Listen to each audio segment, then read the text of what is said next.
Happy new year বৌদি। Happy new year. কিন্তু এত ঠান্ডার মধ্যে তুই এখানে কি করছিস? আজকে তো ছুটির দিন, আজকে তো তোর বাড়ি থাকার কথা। ওই দেখ, আমিও এখানে দাঁড়িয়েই কথা বলছি। ভিতরে আয়।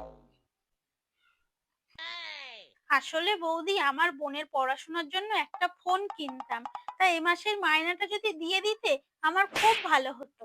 তা এটা এত ভয়ে ভয়ে বলছিস কেন? ঠিক আছে, তুই বস, আমি এক্ষুনি আসছি। মা, শিউলি এসেছে, ওর স্যালারিটা দিয়ে দেবেন তো? আচ্ছা মেয়ে বটে, মাসে 30 দিনের মধ্যে তো বেশিরভাগ কাজেই আসে না, এর মধ্যে আবার স্যালারি চাইতে চলে এসেছে। গরিব মানুষ মা, বাদ দিন।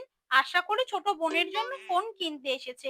এখন যদি এই কথাটা বলি মনটা খারাপ হয়ে যাবে। তারপরে আবার নিউ ইয়ারের দিন।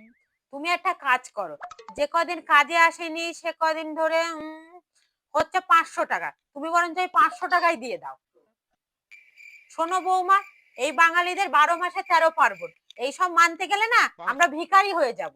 এইভাবে ফিরিয়ে দেব? অন্তত অল্প কিছু দিন। আচ্ছা আচ্ছা, ঠিক আছে ঠিক আছে, ওকে 50 টাকা দিয়ে আগে বিদায় করো তো। তোকে কি মাইনে দেবো বলতো? অর্ধেক দিনের বেশি তো কাজেই আসিস না। বৌদি, তাহলে কেটে কুটে যা হয় সেটাই দাও আমাকে। সব হিসেব করে মোটই 500 টাকার মতন হচ্ছে। নে ধর। শুনে রাখ, এবার থেকে আবারও যদি কামাই করিস না, তাহলে একবারে ছুটি দিয়ে দেব। আর হ্যাঁ, নতুন বছর তো, তাই 100 টাকা বকশিস রাখ। তুমি অনেক ভালো বৌদি।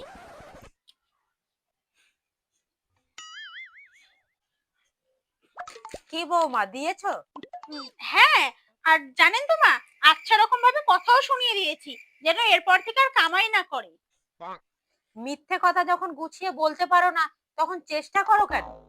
মিথ্যে কেন বলতে যাব? শোনো বৌমা, এত সহজে কিন্তু আমার চোখকে ফাঁকি দিতে পারবে না, আমি কিন্তু সব দেখেছি। কি করতাম বলুন তো মা? বেচারির শরীরটা বাস্তবেই খুব খারাপ ছিল, সেই জন্য আসতে পারেনি। আর একটা বারের জন্য সুযোগ দিয়ে দেখুন না, আবারও যদি একই রকম ভুল করে, তাহলে নাই ছাড়িয়ে দিয়েন। চিন্তা শুধু একটাই, আমার আমার বৌমা তো বড্ড ভালো মানুষ, ওকে নিয়ে পরে যে আমি কি করব। আপনি বসুন, আমি চা করে আনছি।